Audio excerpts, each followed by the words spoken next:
Badan Pengelola Investasi Daya Anagata Nusantara atau Danantara resmi diluncurkan oleh Presiden Republik Indonesia Prabowo Subianto. Danantara pada tahap awal akan menaungi setidaknya 7 BUMN jumbo, yakni PT Bank Mandiri, PT Bank Rakyat Indonesia, PT Pertamina Persero, PT Bank Negara Indonesia Persero, PT Telkom Indonesia Persero, dan PT Mineral Industri Indonesia Persero atau MindID. Jika mengacu pada 7 perusahaan saja, dari penggabungan total aset 7 BUMN tersebut, maka dana kelolaan Danantara pada tahap awal ini akan mencapai 9.000 triliun rupiah.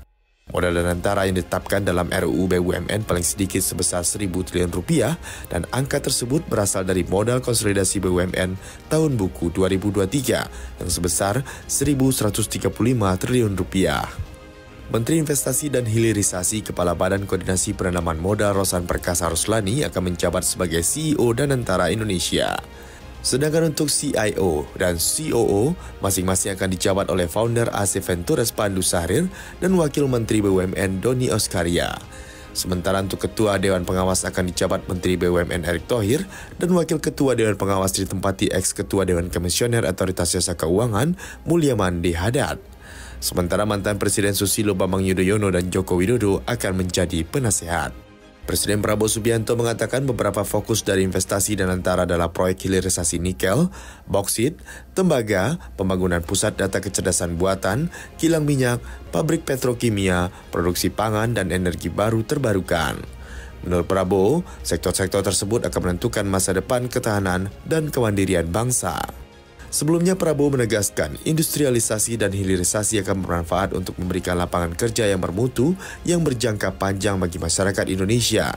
Melalui industrialisasi dan hilirisasi, Indonesia tidak akan menjual sumber daya alam dengan murah.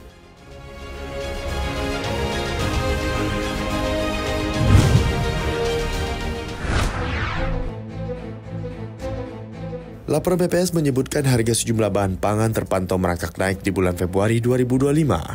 Berdasarkan data yang disampaikan PLT Deputi Bidang Statistik Distribusi dan Jasa BPS M. Habibullah, beberapa bahan pokok seperti cabai merah, minyak goreng, dan gula pasir mengalami kenaikan harga di berbagai daerah.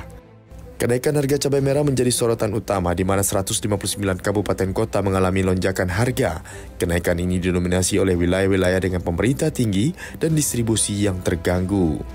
Mengutip panel harga Bapanas, harga cabai rawit merah dan cabai merah keriting jauh di atas harga acuan pembelian nasional atau HAP.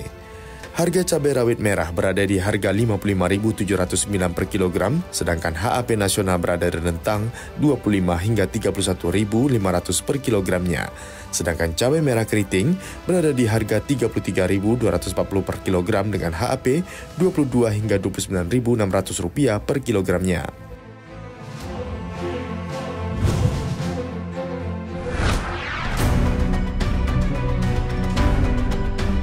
Bank Indonesia mencatat likuiditas perekonomian atau uang beredar dalam arti luas atau M2 pada Januari 2025 tumbuh lebih tinggi. Posisi M2 pada Januari 2025 tercatat sebesar Rp9.232,8 triliun atau tumbuh sebesar 5,9% secara tahunan dan tumbuh 4,8% secara bulanan. Kepala Departemen Komunikasi Bank Indonesia, Ramdan Deni Prakoso mengatakan, perkembangan M2 pada Januari 2025 terutama dipengaruhi oleh perkembangan penyaluran kredit dan aktiva luar negeri bersih. Penyaluran kredit pada Januari 2025 tumbuh sebesar 9,6% secara tahunan. Hal ini relatif stabil dibandingkan pertumbuhan bulan sebelumnya sebesar 9,7%. Adapun dana pihak ketiga atau DPK Januari 2025 tercatat Rp8.599,4 triliun atau tumbuh 5,3% secara tahunan, lebih tinggi dibandingkan bulan sebelumnya dengan rincian DPK korporasi tercatat tumbuh 14,2% dan DPK perorangan pada Januari 2025 tercatat mengalami kontraksi sebesar 2,6%.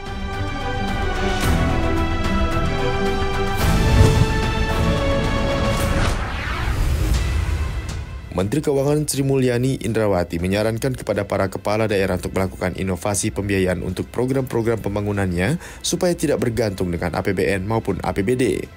Inovasi pembiayaan itu menurut Sri Mulyani dapat dilakukan dengan mengkolaborasikan pendanaan program-program pembangunan bersama sektor swasta. Sebab jika selalu bergantung pada APBN dan APBD, prosesnya akan lama karena bergantung pada keuangan negara.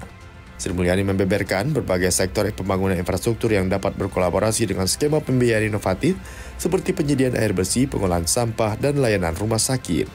Apabila ragu melakukan kreativitas pembiayaan, Sri Mulyani menyarankan Pemda agar dapat berkonsultasi kepada pihak terkait, termasuk Kemenkyu, Kementerian Dalam Negeri, maupun aparat penegak hukum. Sri Mulyani meyakinkan Pemda agar tak perlu khawatir selama langkah yang diambil untuk mendukung pembangunan.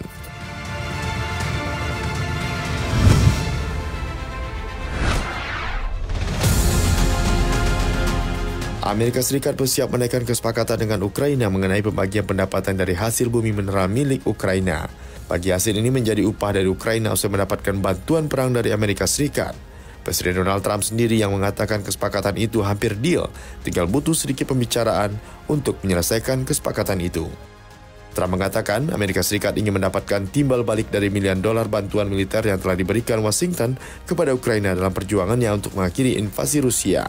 Dia menyatakan Amerika Serikat meminta beberapa hasil kekayaan dari mineral kritis Ukraina, mulai dari komoditas rare earth, minyak, ataupun bentuk keuntungan yang bisa didapatkan dari AS dari Ukraina.